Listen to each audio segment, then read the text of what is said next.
Thank you all for coming here today. I'm Chris Cooney, President of the Metro South Chamber of Commerce, and it's my pleasure to welcome you to another edition of Good Day Metro South. The buffet is open, so if you want to go for seconds, please help yourself. The idea is that you can eat through the program. We're going to do both of those things at the same time so we can cover some ground here.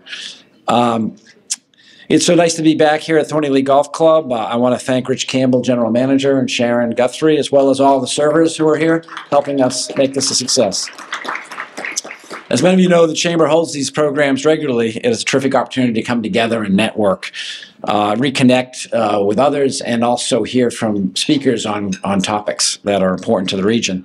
Today, we're very pleased to be hosting members of the Hub Tech team on the very important topic of cybersecurity.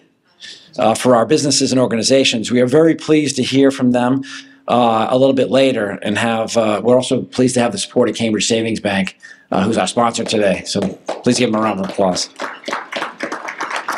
At this time, I would like to call your attention to the green question sheets at the center of your table. If you have a question for the Hub Tech experts, please write down the question. Just hold it in the air, and a chamber ambassador will come around to get it, or a chamber staff person. We'll ask as many questions as are possible at the end of the program. For those questions that aren't able to be asked today, we'll submit those to Hub Tech and ask them if they would respond in writing, and then we'll send them to all the attendees as a follow-up. So again, those are in the center of your table. If you have any questions, just write them out. So it's now my pleasure to introduce our MC for today. Our MC and interviewer is the head of an organization who recently experienced a serious cyber security data incident. She knows firsthand the significant and negative impact of such a situation and the importance of being ready should an attack occur. Please join me in welcoming Sue Joss, CEO of the Brockton Neighborhood Health Center. Sue.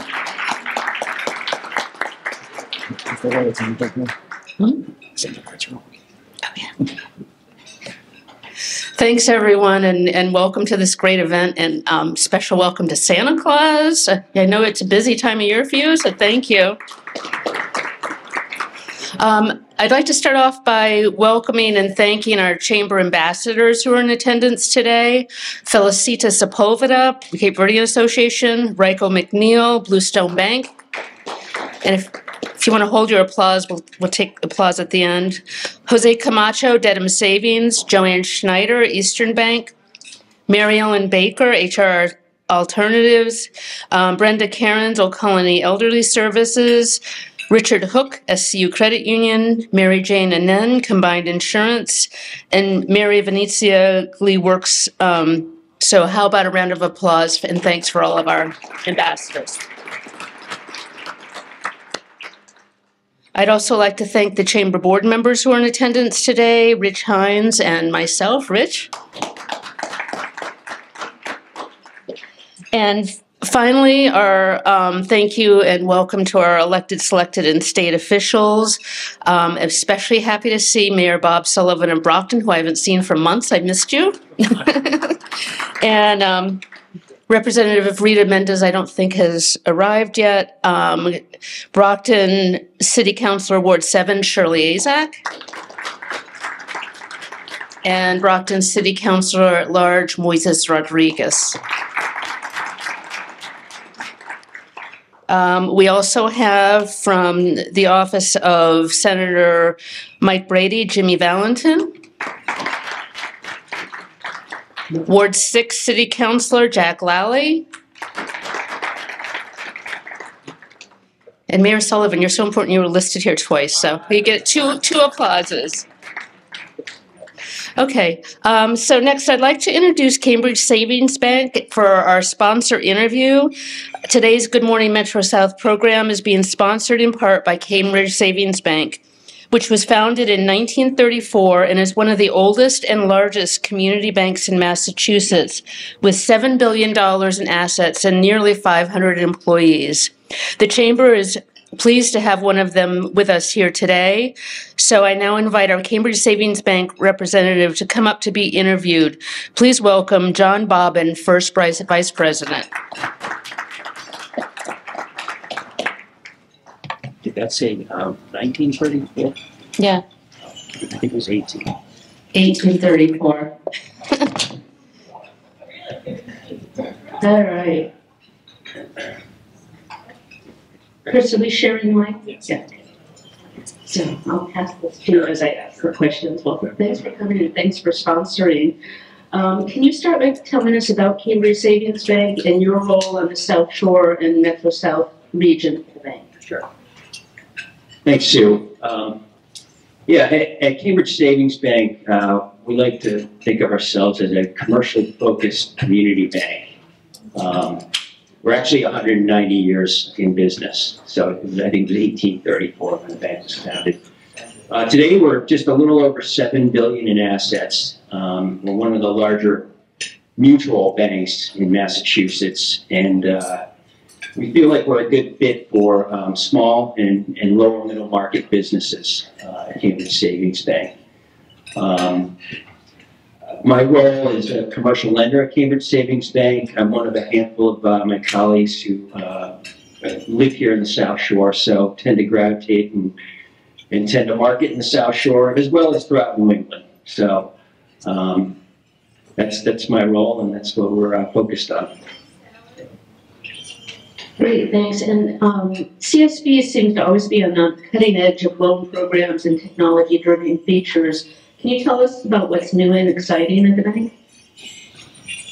Yeah, good question, because 2022 was a very eventful year for Cambridge Savings Bank. In March, our President and CEO, Ryan Bailey, joined the bank. And Ryan wasted no time in establishing his new leadership team, most of which were internal folks at the bank, who he elevated to his senior ranks. And there's been a number of initiatives that have been launched under Ryan's joining the bank and his leadership. One being the bank has doubled down on technology investment, really to kind of focus on delivering world-class service to our customer base. Another initiative that will continue under Ryan's leadership is that the bank will continue to reinvest 6% of our earnings into the communities that we serve. And that's been an ongoing initiative, and that will continue under Ryan Bailey. Finally, an exciting initiative that will happen early 2025. The bank will be opening a new branch in Dorchester. Hopefully that will help to better serve some of our customers south of Boston. That branch will be in the Upham's Corner neighborhood. There'll be in addition to the branch staff, there'll be a financial education officer there, as well as a residential loan mortgage originator there. So we think that'll be great for the community there. It'll be a great branch that Cambridge Savings Bank will be able to use to host community events and networking events there. So we're excited about that. As far as some of the products and initiatives, it's probably been 2 years ago the bank launched a digital bank. It's really part of Cambridge Savings Bank, but a different business unit. It's called Ivy Bank, and it's marketed nationally. At the beginning of the year, we had about $500 million of deposits in that bank. Since Ryan Bailey has come on board, with his background in consumer and retail banking, that's grown to $1 billion in assets. So we're pretty excited about that, because without deposits, you can't make commercial loans. So. Great, thanks. All exciting stuff, and especially opening in an underserved neighborhood in Dorchester. That's great. What banking trends are you seeing currently in the commercial market in Greater Boston and in the South Shore area? Well, there's certainly plenty of us out there, plenty of competitors. There was an announcement yesterday. One of our competitors acquiring another competitor up in the North Shore. I think that's a trend that we will continue to see. There's in my mind, too many of us operating in the market, and it can be challenging. So that'll continue. I think from kind of a market perspective, when I work with my customers and talk to prospects, it's the same. There's challenges with inflation. There's certainly challenges with labor supply. A common theme that I hear from a lot of people. That being said, I think when you look at kind of the greater Boston market, and certainly, the Metro South region, I think, it's our view that the economy is relatively stable. We're fortunate here in Massachusetts to have some less cyclical industries. And then when I look at my customer base, I think, I think people are operating, relatively favorably. When you look at the credit profile of our commercial loan portfolio, I have to say it's been fairly benign for the past few quarters. And I don't think we're seeing any kind of downward migration at this point. So at Cambridge Savings Bank, I think we have a pretty favorable and optimistic outlook for 2025. And, we're geared up to, approach the market and expecting robust demand for loans for business growth and investment in 2025. So, and of course, as you know, top of most people's minds, business operators and people running organizations, fraud prevention and mitigation is a priority. So looking forward to hearing the panel today on cybersecurity. Great. Well, thank you for all you do, and thank you again for sponsoring this great event. We have a token of the Chamber's appreciation, and thank you so much. Thank you.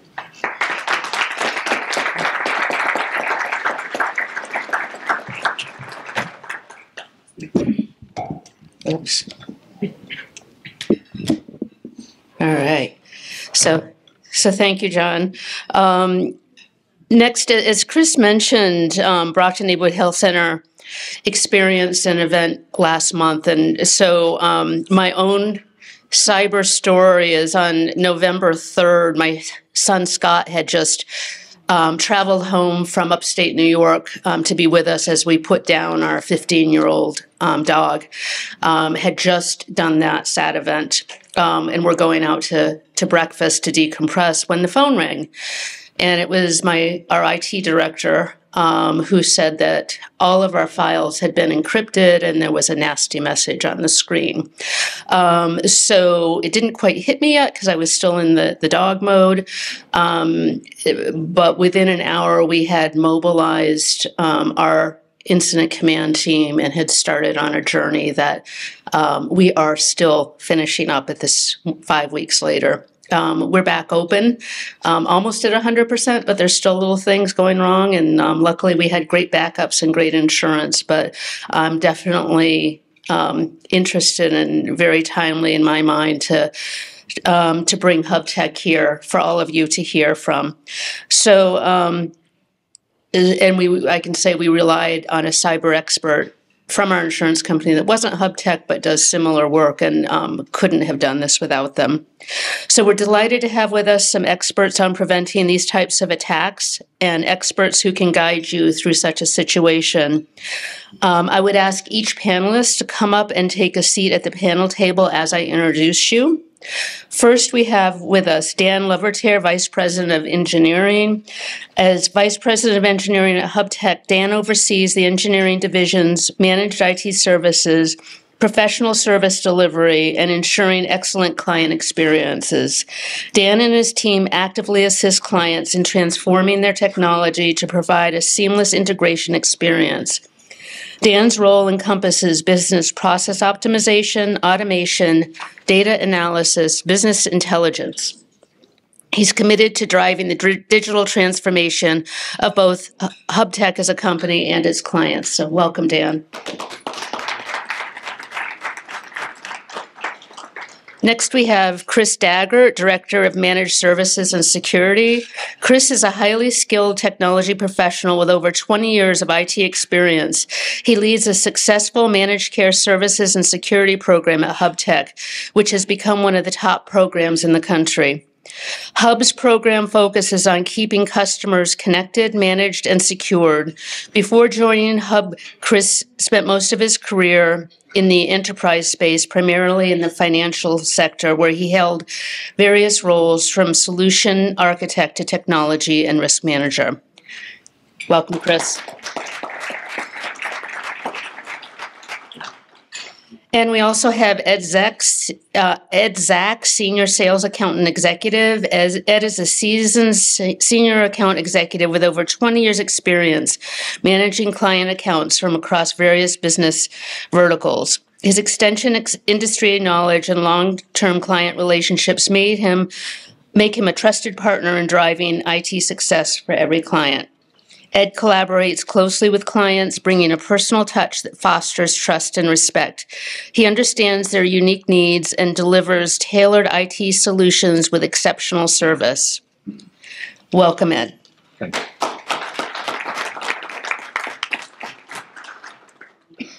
So as we hear from our panelists, please take an opportunity to write your questions on the green sheets at your tables, and chamber staff will be around to collect them. And we will ask as many questions at the end as time allows. And we'll make the panel available for follow-up after. Okay, so now I will turn it over to the team, and Well, thank you very much. thank you. Just by the show of hands, I just want to start this off and say thank you very much for having us here and giving us the opportunity to speak to you on a very important topic regarding cybersecurity and cyber resiliency. Chris. And along with that is digital transformation. But with that, one of the questions that I would have is, by a show of hands, how many people in this room take an active role in your organization's cybersecurity posture? So it's quite a many of you, so that's good. So this is a really important topic, right? Most people in today's threat landscape, there's so many challenges. Most people are, thinking about what's the future, what does it hold, especially with AI and all the intricacies. So we're going to kind of just talk to you briefly today about a scenario that we've run into from HubTech's organization and what we see in that threat landscape that's out there and how it plays in what you guys could do to maybe take some precautions to mitigate some of these security threats that you may run into. The biggest part of it is really just understanding that you have a partner in somebody like us at HubTech that can help assist you and guide you through this process.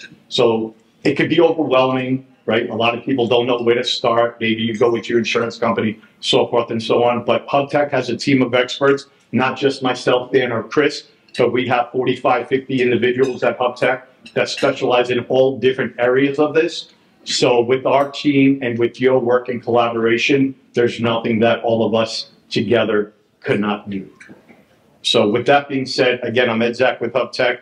The first thing I'd like to do is just, I don't know if you're familiar, but HubTech is in Easton, Mass. We're right across from Stonehill College. We're a strategic IT partner and a technology solution provider. Our expertise is in managed services. With that managed services, 3/4 and 75% of our security of our managed services stack is security related. So what does that mean to you is if you partner with us, you can have the confidence that, the program that you're enrolling in or partnering with us is going to be very secure. We all know that security is somewhat of an illusion. With the right amount of time, with the right amount of intent, and the right amount of money, anybody could be got to. But the process of security is to put this perimeter and a layered defense to make sure that you're not that low-hanging fruit, you're not that target that is easily accessible to bad actors. And with that being said, we're here to help with that. So what else have we got on here? Trusted IT partners of 100 business and educational government institutions. On your table, there is a trifold that we have put out. It kind of gives you a quick overview and a brief description of some of the services we offer. For some of you who may be nonprofit organization, on the back of it is all of our state contracts. I think it's very important to know that when you partner with somebody, especially from a cybersecurity perspective, that you want somebody who's trusted, that's knowledgeable in the industry. And these state contracts I just point out is that we are a very strong, trusted partner with the state of Mass. And to point out, we've never had a complaint ever put against us, which is a great thing. So. Yeah, I'm going to let Dan take over a little bit. So before we jump in, I just want to, talk a little bit about what it means to be cyber resilient. We live in a digital world. More and more, our systems are digital. We do our shopping online. As far as running our businesses, we manage our finances of our companies. We do our banking, ordering, quoting, inventory control, all of it happens in digital systems. So it's really critical that we put the right controls in place, not only to be able to recover from interruption to digital operations, but also to withstand them. So one of the things we're going to do today is we're going to talk about, a common cyber attack. And this is a very basic one that we're going to focus on today that just happened last week. And, we do see it quite frequently. And I'm going to kind of take you through the steps of the attack. And then we'll talk a little bit about what could have been done to prevent it. Could I interject? Let me ask by a raise of hands, who knows what's the most, how would I phrase this? What is the biggest security risk in your organization? Does anybody know? Email. Email? People. People, the end users, exactly. The email, the end users. So take that into mind. All right. So, we say this is a common cyber attack, but, this literally just happened. We dealt with an incident like this. So, number one, somebody clicked on a bad email, and their PC became infected with malware. Number two, it was a personal endpoint, so not a corporate-owned device. It didn't have any of the organization's security tools on it. Unfortunately, it did have a VPN client, so it had complete and total access to the corporate network. And unfortunately, the user was an administrator. So the admin account was compromised. The hackers got in. They got the footprint of the network. They took over the other admin accounts and essentially tried to, lock the business out. And then they installed remote access tools on multiple servers to give themselves other ways in. And then the ransomware was deployed to all endpoints. I don't know if they got them all, but they got everything that was accessible, and it caused a significant disruption to the business. I have a quick question about a show of hands also. How many people are working remotely in their organizations at this point? So a few of you. Most of everybody could be back. So that's very important with Dan pointing out that it was an email phishing attack on a personal device. Never should you let somebody from your organization use their personal devices to access your organization's infrastructure, right? Unless it's protected. Yeah, there's lots of, and Chris can speak about this, but, there's lots of decisions to be made, and sometimes, they come with bigger risks that you have to accept, but it's all about finding that balance.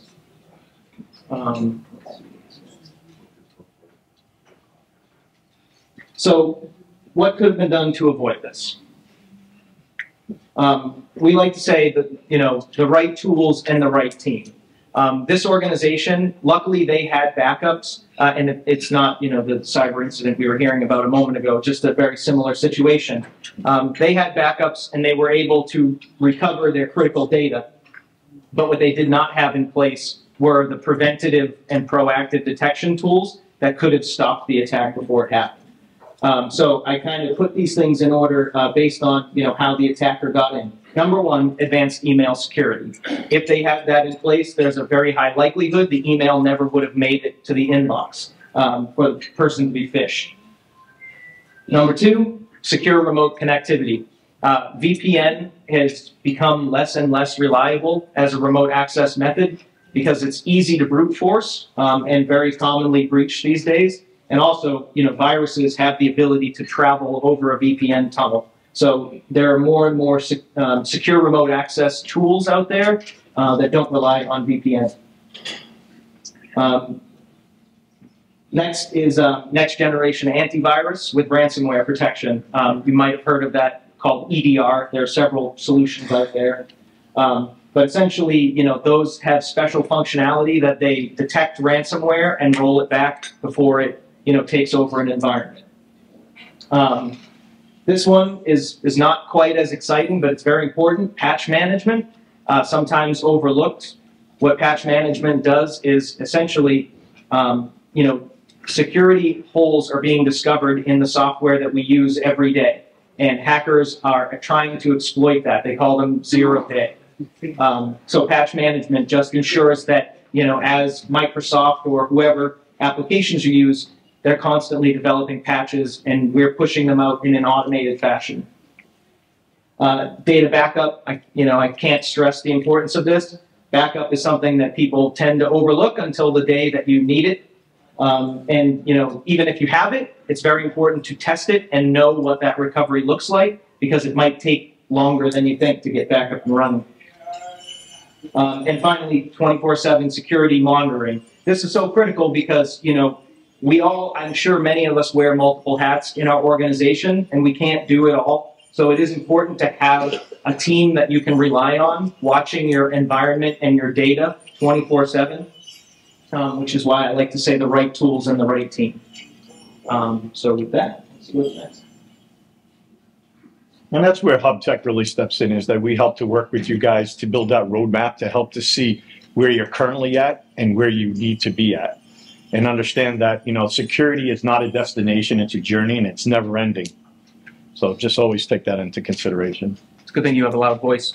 Thank you. So yeah, what are some important cyber hygiene practices? And by the way, so there's no substitute for having the right tools and the right team in place, but there are things that businesses can do now to improve your cyber resilience and cyber hygiene. Do you want to run us through those, Chris? Sure. The first one here, we have a strong password policy. That's extremely important to put some parameters in place to ensure that your end users, are putting in strong passwords.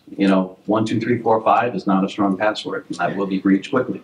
The longer the password these days, the longer it's going to take the brute force. So it's very, very important to have certain things in place to ensure that your end users are using these strong passwords. Without password, I was just going to add, not naming names, but the organization that we helped this past week, their password policy was such that 1, 2, 3, 4, 5 would have been an acceptable password. So that was the first thing that we changed. Well, the other thing with password policy as well is that with AI and social media out there, these bad guys have nothing but all day to sit there and look at a forward-facing web server or something, and then see your domain and figure out an IP address, and then kind of figure out your email, topology and whatnot, and then figure out they can start banging away. If they had an email, they try to log in, using different tool sets at this point. It's very easy for anybody to kind of get in. Like I said, right, security is with the right amount of time, with the right amount of money, and the right amount of intent, anybody could really be compromised. And we see it a lot with the municipalities where they have a staff directory on their website, so they have all the emails right there. It makes it so easy for hackers leveraging AI to grab those emails and start trying passwords. It's all public record. And that's why, getting past the strong password policy, we have number 2.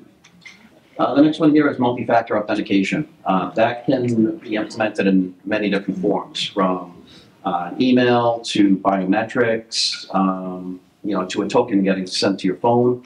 There's a lot of different ways to do it, but essentially the purpose of implementing this is just to kind of slow down the attacker. If you can put these precautionary measures in place and really make it difficult for them to, breach your account, they're just going to move on to the next company, the next person. It can get really deep as far as identity and access management, and that's where MFA does come into play. Quick question, do a lot of individuals in here use multi-factor authentication at this point? Few of you? Most of you should be, but yeah, mostly on your phone as well if you have it authenticated to your phone. Unless you're not in the presence of your phone, then you have a problem. But most of the time, you know, you'll be there, so then you could authenticate that you are the correct person putting in that password. So Yeah, it's highly recommended to put that on your cloud-based accounts immediately if you haven't done so already. The next is the principle of least privilege. You know, typically in a network, best practice would be to implement role-based access controls. And what that means is as folks are onboarded and offboarded, they will get granted only the permissions that they need to perform their job role. A lot of times, due to convenience and other factors, they will be granted elevated rights to navigate around the network. And if they're not careful, they will, you know, get breached, and they will have free reign to do whatever they want. The next piece here is employee training. So it's very, very important these days to, you know, ensure that your folks are getting trained on cybersecurity awareness, as well as setting up simulated phishing exercises. So actually working with the end users to get them to understand, you know, what are the threats coming in through the email, and how do I identify them, you know, as they do come in. So you need to constantly do these stress tests, you know, throughout the year, and just kind of measure, you know, where your company is at.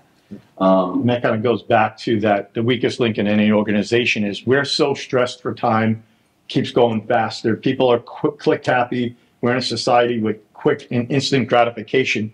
People are just clicking away, really not fully reading, not fully understanding. They're thinking it's an email from their C-level executive. Meantime, it's an AI bot or something that's just randomly out there sending an email out or sending you a phish or an email, and you're clicking on it. So really, right, the bad guys or the bad actors, their motto is to really get you to have a knee-jerk reaction, right? A quick response, a cause to action. Oh my God, I don't know this. You're not thinking, you're so stressed. I want to get this off my plate, and you click. And when you do that, it's all over for you.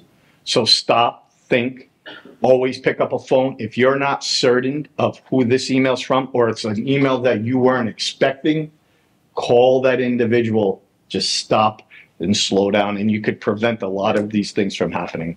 Yeah, I would recommend just picking up the phone typically and just reaching out to the person via a different means other than email. And even with that, you have to be careful. If there's a number and you call, unless you know who it is, we've seen some incidents with AI actually automating. They take from LinkedIn, they'll take from YouTube, they'll take a picture or a voice capture of that individual C-level executive, and they'll have a conference call, and they'll bring everybody in the organization, and they think it's the president or the C-level executive making these requests, and it sounds like them. They even could kind of, you know, take a picture of their face and alter it a little bit, and you're looking at it, but you're not 100% sure. But these threat vectors are becoming very sophisticated to fool even, you know, people who may be mature in this. So you have to really stop to think, is this a request that this individual would have made to me on a normal circumstance? And if it's not, then you have to question it at all times.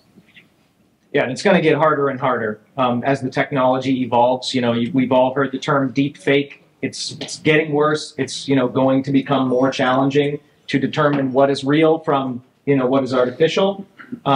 So having hypervigilance in your, you know, your staff is critical, and continuous education, because these threats are always emerging. There will always be something new to learn in the field of cybersecurity. But one last thing on this. So cybersecurity awareness training is very inexpensive and could probably yield you one of the greatest results, because you're not only educating your staff from a business perspective, but you're also, you know, informing them from their own personal perspective when they're outside, when they're banking online, or they're getting a FedEx package and they get a quick text, and now you're getting, you know, compromised through a text.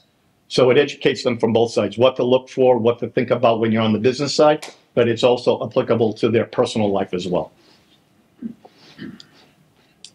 And lastly here, you know, regular security audits. This is essentially the governance piece of everything that's listed above. Ensuring that, you know, certain things are followed, and making sure everybody's on the same page, and, you know, putting some measurements and some KPIs in place to ensure that you are running a tight ship. You know, there are many other topics, including, you know, developing an incident response plan, that's extremely helpful. I know in your case, you had mentioned that, we enacted that right away, which is great to hear. A lot of companies don't even have one in place. So taking the chaos out of that exercise is something that needs to happen. Being as prepared as possible and having everybody that's part of that incident response plan understanding their role and how they play with all the different business lines, the stakeholders that are internal, external stakeholders. You got to think about the media, legal counsel. There's a lot of different considerations here.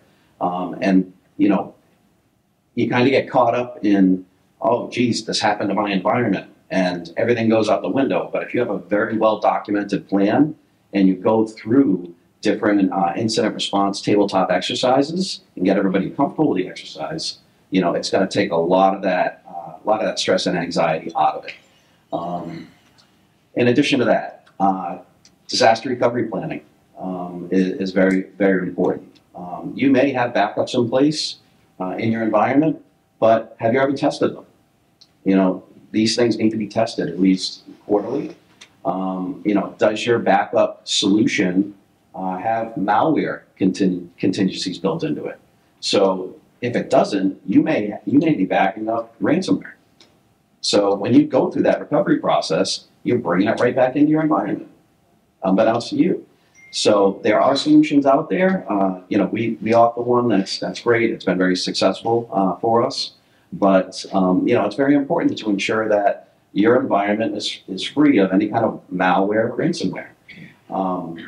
Two other topics that I'd like to bring up are vulnerability assessments. So that's running a scan internally in your environment and identifying any kind of vulnerabilities. That could be from a software perspective. It could be from firmware or the hardware. Ensuring those are all patched up and up to date is extremely important. A lot of software out there does have vulnerabilities present in it, and these threat actors will leverage those to get into your environment. They'll exploit anything they can. These guys have tool sets that are quick, cheap, fast, efficient, and they'll scan your network and find every single vulnerability you have, and if they can exploit it to their advantage, they will do it. Ransomware is just one of them.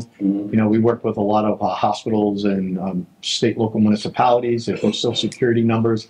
People don't realize high schools, K through 12 education institutions, they don't realize that, what do they want from them? Well, there's Social Security numbers that they can potentially get that are virgin Social Security numbers of a kindergartner. Who's going to look at a credit score of a kindergartner? The time they're 18, 19, 21, their credit scores are ruined because they got access to that type of information. Right. So all of these things you need to take into consideration is very important.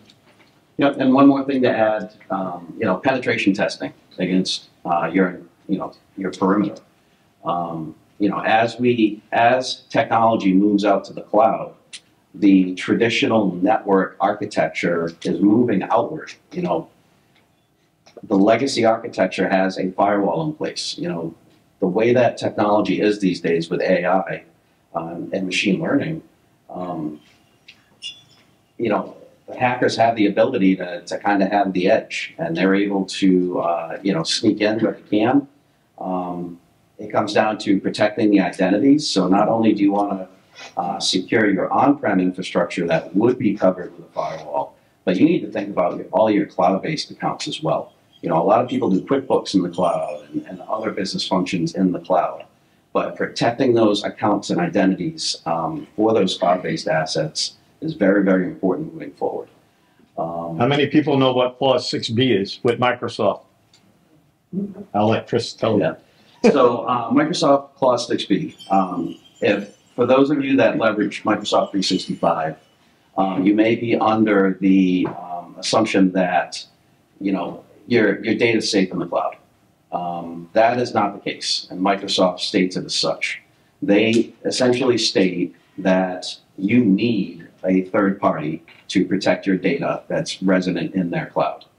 So, if you folks are not aware of that, that's something that, it's a huge, huge thing. You need to have the technological, security measures in place, backups for your emails, for your SharePoint, for your OneDrive, things like that. Just protecting all of your assets. So, the name of the game is mitigating risk. You're never, ever going to keep anybody out of your environment, but lessening that risk factor is, that's the important piece. If you can make it more difficult for folks to get into your environment, they're going to move on to somebody else. So. Yeah, and we might be throwing a lot at you in terms of the way that you should think about it. You really need to think about what is the true cost of downtime for your organization. What does it mean to be down? Can't process orders, can't bill clients, whatever it might be, and come up with a cost. Assess your current state. Where are our gaps right now? And figure out your roadmap for transformation. This is where we want to be in a year's time, in 3 years, and budget strategically. So all the services that Chris was mentioning and these strategic objectives, we can help, and we do help organizations work these out and, make that security journey that Ed was referring to. And I think we'll have a QR link here that if you click. So this QR code that we encourage everybody here to click on and sign up for a complimentary cyber health check. I'm sorry? Oh, yeah. I like it. Yeah.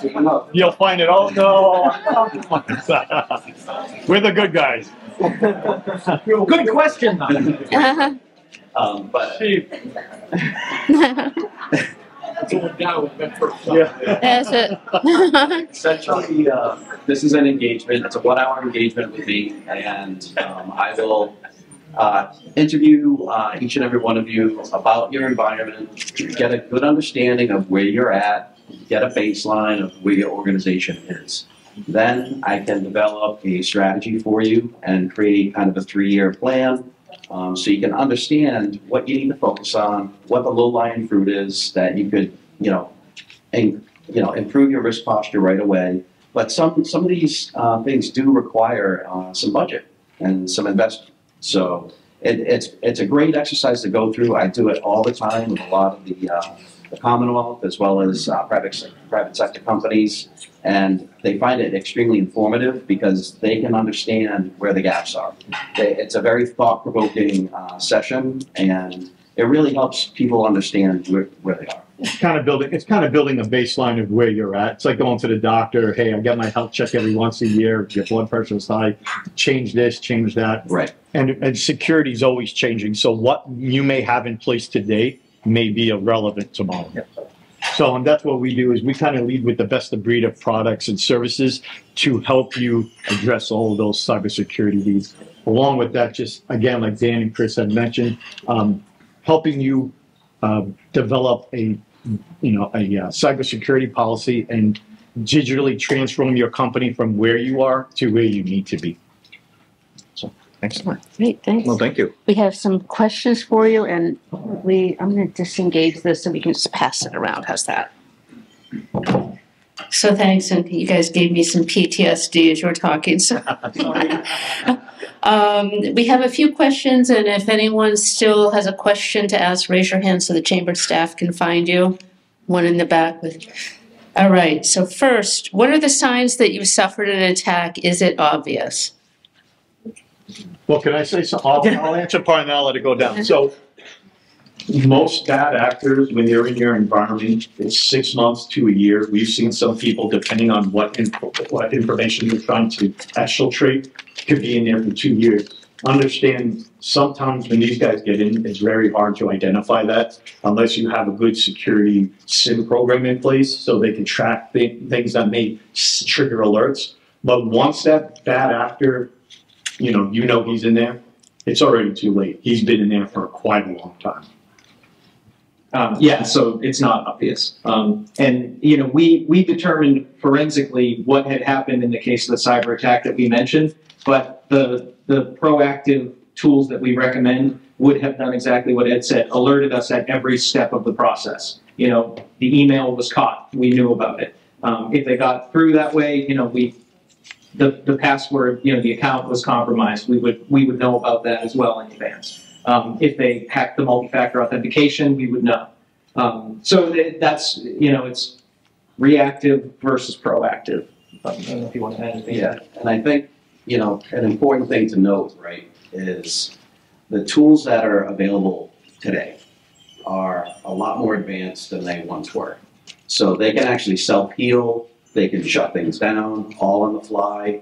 You know, they're working for you, and they will, you know, they're learning your environment, and they can, you know, detect anomalies, you know, as they happen. And essentially, you know, turn off permissions, you know, isolate an account, sever a network connection, you know, things like that. You know, if you have older technologies in place, some of the, you know, basic antivirus tools out there will just notify you. You know, you'll see something pop up on your desktop. Hey, you have a virus, or, you know, not as advanced as like a ransomware attack that Ed and Dan were speaking of, but, you know, there are some basic things, you know, at the firewall layer, at the endpoint layer that can be, you know, it'll just pop up an alert and, you know, kind of contain it for you. Sorry, long-winded answer. That's okay, it's great information. So the next question is, who are the bad guys? What is their profile? And how do they do what they do? Could be anything from state-sponsored terrorism, people from across the world trying to, I don't know, I said state-sponsored terrorism, people trying from different states, depending on what information they want to gather from you. You know, bad guys come in all forms, shapes, sizes, from a high school student who's disgruntled because he got a C or a D and he wants to change his grades. I've had a lot of that in K-12, believe it or not, a lot. You'd be really surprised. You know, I always say, you give it to a young adult, a high schooler, and they'll figure out a way to get in. Yeah, kids are smarter than ever these days. So a lot of the unfriendly countries out there, they employ tens of thousands of resources to hack the United States every day. When I used to work, for a super regional bank, and I was a technology risk manager for them. They have actually 75 layers of defense to get into the core of their network. China tried to hack them every day. So it's, you know, everybody's a target at the end of the day. And, you know, as Ed had mentioned, it could be somebody that's internal to your staff. You know, insider threats are very real. It could be somebody, you know, a kid in a basement, just playing around. You know, they want to see what these tools can do. Oh, I grabbed this cool tool from the web and I want to, you know, see what it does. But, you know, they could come in all shapes, forms, and sizes. Some are employed, some just do it for giggles. And, you know, unfortunately, we have to take into account and make sure that we're putting measures in place to address any one of those scenarios. Great, thanks. And to follow up with your comment about internal bad actors, this question talks about the old radar detector problem. The company that makes radar guns also makes the radar detectors. Mm-hmm. And our companies that provide and promote cyber safety, potentially their employees, how do we know that the companies that we're working with aren't creating their own malware, and why are we not investigating? That's a tall one. So many years ago, I sat with Eugene Kaspersky from Kaspersky Antivirus, and I asked him a pointed question, which probably is not appropriate, but I'm not, I'm just straightforward. So I said, listen, how many of these bad actors are your friends, or how many of these guys do you actually know? And he goes, I need to know all of them. Because in a way, he's producing an antivirus to protect it. He needs to know what's going on out there, so he kind of works with these guys unofficially to just keep his ear to the ground, you know, to the ground, so he knows what's doing. But there's a lot of bad actors out there, and you know, you would think from an ethical and moral perspective that, you know, you're working with a company that's, you know, trustworthy. How do you really know? I guess you really don't know. Anybody could do anything at any time. But let's hope that if you're working with a major manufacturer, a major software, security software provider, that they're doing what they're offering you, especially if they're publicly traded. It'll affect their stock, negatively. So, Just to add to that, so it is very common for providers of software to hire white hat hackers. Essentially, they're getting paid, very good money to try to hack software, to point out vulnerabilities that organization can then patch, in hopes that the white hat will find it before the black hat does. Sorry. And I think one more thing to add is, most companies do focus on a vendor management program. It's important to understand the vendors that you're working with and to do the due diligence to ensure that, do they have the appropriate security protocols in place? Am I working with a reputable vendor? Things of that nature. You'd be surprised how many folks really are running by the seat of their pants and, do all the homework that you can. But these vendor management programs, if they're set up properly, there are certain techniques and safeguards in place that will protect you from this type of scenario. a lot of state and local municipalities as well. There's a physical security camera company that they make a chip, and even though they're sold here, if the chip's manufactured in China, the state and local municipalities have to pull that out because there is a backdoor into some of these security systems, so they can actually remote in, view you from across the world and see what's going on. So from a security threat, not only from a cybersecurity threat, but from a physical security threat, that poses an issue too. So the government will issue specific manufacturers that have been vetted by the federal government that they're trustworthy, or ones that are not trustworthy. And if you have one of them, you need to address it because you could be at a risk. Great, thanks. And this is the last question. Also throw my own 2 cents worth in. The other critical piece is to buy the best cyber insurance you can afford and then double it, because we had a $5 million policy and we're using most of it. So last question. Is there a good cybersecurity checklist that you could recommend? A cybersecurity checklist. Well, we work with a lot of the insurance companies that usually put forth their requirements when you want to get cybersecurity insurance, and we usually help fill those gaps by answering and working with you guys directly, so you meet the criteria to get that policy, right? A lot of people I do know, a lot of businesses will kind of forge a little bit, a budget, and when the time comes, they're going to come in with the auditors, they're going to look, if you're not there, they're going to deny your policy totally. So now you're kind of left in the wild without any support.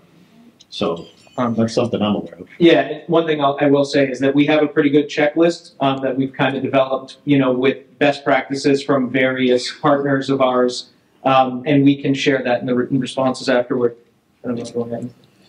And, I encourage everybody to, sign up for the cyber health check. That's going to bring to light, a lot of that checklist, things that you need to be looking for, and ensure that you're on the road to good cyber hygiene. A lot of the best practices will come out. It's a very thorough engagement, and I highly encourage that you folks leverage it. And complimentary for attendees of the event today. Yes. And I think the biggest thing is relationships, right? One of my roles as a business individual at PubTech is to really formalize and strengthen that business relationship.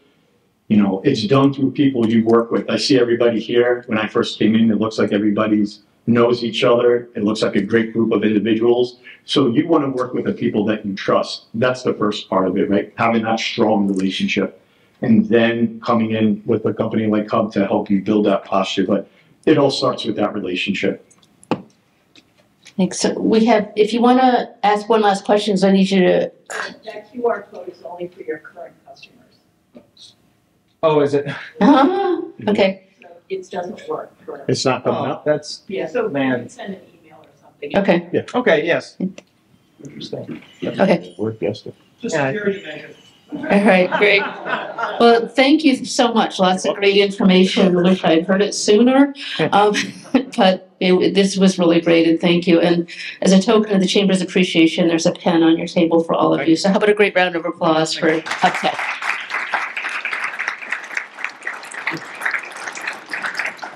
Okay, thank you. And now we're pleased to welcome Rob Peters DeFazio from Scouting America to lead us in some holiday-themed networking. It's the guy with a great jacket. Thank you. Well, good afternoon, everybody. First of all, can we give our friends here another big round of applause for useful information? So, as Sue mentioned, I am with Scouting America, but I've known a lot of you for a long time and have been here in my previous career. But one of the things about relationships is you make new friends, and I would like for you to meet the people that I work with in an effort to start our networking today. So I'd like to introduce my team from Scouting America and the Mayflower Council, my Scout Executive, Juan Osario. Satina Crafty, you're going to see a lot of Satina because Satina's been charged with helping establish and make more accessible scouting programs here in the city of Brockton and the surrounding community. So you'll see a lot more of her. I'll be introducing her around. Colleen Kinney and Jim Corcoran from our development team. And Felicia Batesman and Aaron Christian from our community partnerships team. There are a lot of opportunities between the business community and Scouting America, and I encourage you, if you've got an interest, whether you'd like to volunteer, whether you have kids that you'd like to get in the program, or whether you'd like to give some money. Where's Cambridge Savings Bank? Where'd they go? All right. I encourage you to visit with my colleagues today. But today is about you not only getting to know us, but you getting to know each other. And we're going to have a little bit of fun like that with that right now, because the holiday season is about giving and receiving. And that's what our networking exercise today is. On your tables, you will find a bow. I brought this game back because like 4 years ago I did this, and Chris, every time he sees me, he goes, I'll never forget that game you did with the bows.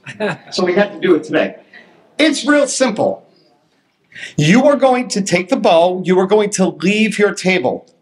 You are going to find somebody else in the room who you don't know, who's wearing that same colored bow. And you're going to do a couple of things. You're going to introduce one another.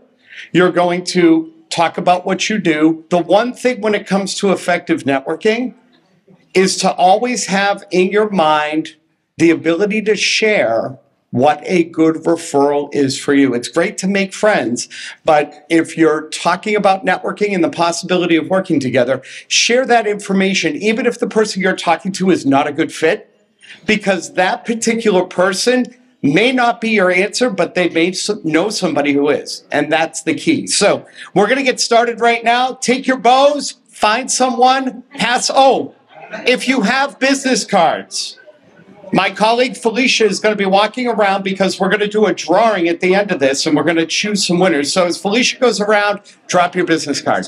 It's time. And this is timed, by the way. So this is a timed activity. I'll let you know when time is up.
Good? Yeah. Yep. I'm just writing our giveaway for winners. Okay. We're collecting business cards. I'm going to be using them for our team to be able to do some outreach and follow-up afterwards, if that's fine. And also for the book thing, I didn't put anything on the tables like we had talked about. Yeah, it's fine. Yeah, no, that's definitely fine. Sorry about that. Hannah, how much time am I getting?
So folks, just so you know, there is a 5-minute warning left on this activity, and when we're done, we do have prizes to give away, so please do not leave. Otherwise, I will take your prize home.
Hey, excuse me, everybody. I fixed the QR code. Sorry about that. If you want to scan it now, it should work. Thank you.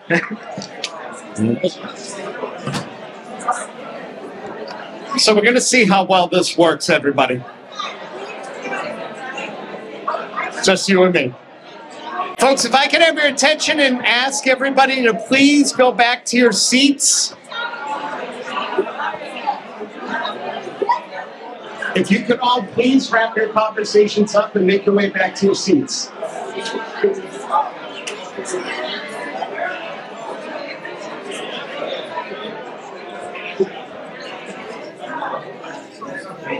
So as you make your way back to your seats, I want by a show of hands, how many of you made a connection today to someone that you will be calling tomorrow for an appointment? All right, 1, 2. How many of you exchanged business cards with somebody we're talking to? All right. And once again, if I can ask you, as we wrap up our conversations, we'd like you to be seated for the conclusion of our program.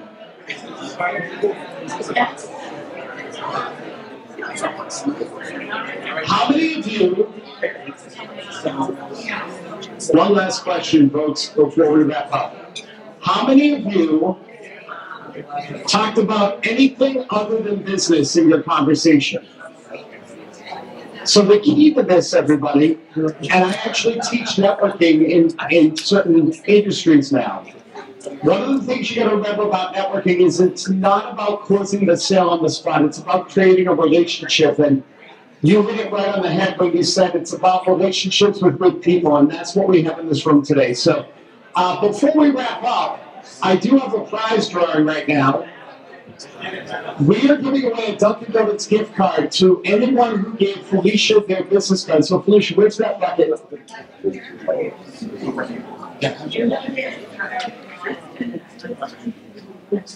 By the way, did everybody put your business cards in the bucket? If you didn't, put your hand up. Felicia will come to you really quick. And I want to thank the Metro South Chamber for asking me to do this for yet another year. This is like coming home. I've been in this chamber involved in one form or another for over 25 years. And it's nice to see a lot of friendly faces, old and new, and make some new friends. Felicia, pull a card. We're going to give away a Dunkin' Donuts gift card. Kerry, from KMA Web Design, give her a big hand. Please see me afterwards, and I'll be glad to get you what's up on that. I'm going to turn it back over to Sue. Thank you very much, everybody, and on behalf of everyone excited in that call, happy holidays. Thank you, Rob. Great job. And of course, the chamber pen is our token. Thank you. So as we conclude, we have some additional door prizes, and we want to thank a few people also.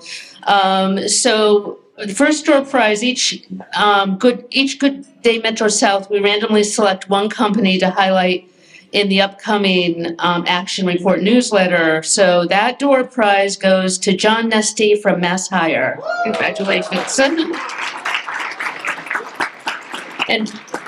And for all of these, please see Emma at the back before you go. Door prize number 2 is a bottle of wine, Ren Cato, South Shore Bank. All right. And another bottle of wine, Rochelle St. Martin, Family and Community Resources. There we go. So again, either Emma or Hannah after this to collect your prizes. So big thank yous today. Today's ambassador team, Brockton Community Access, the Enterprise News, the Chamber staff, our hosts at Thorny Lea, our sponsors and partners, Cambridge Savings Bank. Special thank you to Steve Damon from Jack Conway Real Estate, also known as Santa Claus. Steve is available for gatherings and seasonal parties, etc., through Santa 365. And is available now if you haven't had your picture taken. So you may notice on your tables a Cambridge Savings Bank bag containing several gift items. The person at each table whose birthday is closest to today is the recipient of this prize. So please have a wonderful, wonderful week, happy holiday season, and thank you all for coming.